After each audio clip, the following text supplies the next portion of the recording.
trouve qu'on parle beaucoup d'émotions, en fait. Parfois, on peut avoir tendance à penser que des émotions, ça peut être négatif, ça peut avoir un impact négatif sur nous. Toi, tu parles justement de force intérieure. Comment tu transformes ces émotions en une force intérieure ? Pour moi, l'émotion, c'est vraiment une information que notre pensée ne nous donne pas. D'accord. Une information précieuse. Ce n'est pas du tout négatif. Ce qui est négatif, c'est de ne pas les considérer, c'est soit de les retenir, soit de les exploser, d'aller dans des... C'est l'expression d'une problématique, là, dans le rapport à sa vie émotionnelle.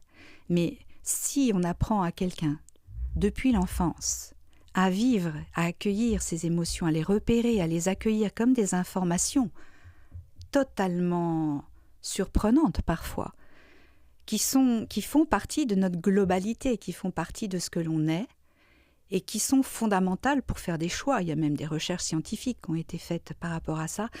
Faire un choix sans considérer sa vie émotionnelle, M. Damasio a fait beaucoup de recherches dans ce domaine-là, eh bien, le choix n'est pas adapté. Donc, il y a la pensée, il y a notre pensée, bien sûr, mais il y a aussi tout ce que l'on vit dans notre vie émotionnelle. Et nos émotions ont un starter très physiologique.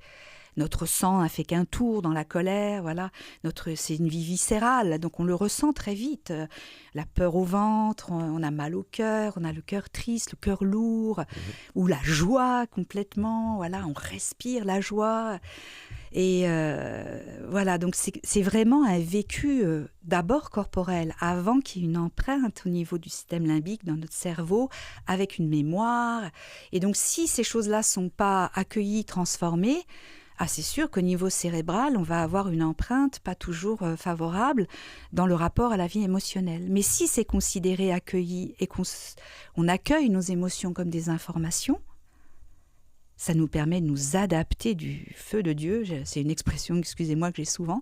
C'est une adaptation très pertinente qui peut être soit directe, dans l'instant, dans le temps et dans l'intensité de l'événement qui génère l'émotion, soit de manière différée, en indirect, soit mixte.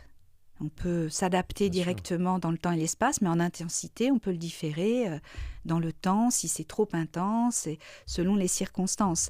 Et donc, du coup, exprimer ses émotions, ça, c'est tout un art qui s'apprend, quoi. Et c'est bien, dans notre société, ça commence de plus en plus à se faire et à évoluer.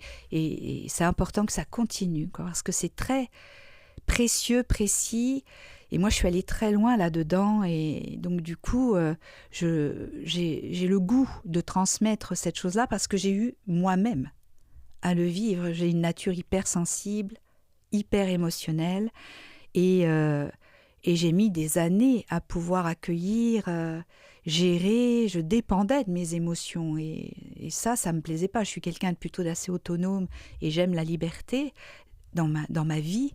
Et donc, j'ai dû vraiment cheminer, trouver des voies de passage.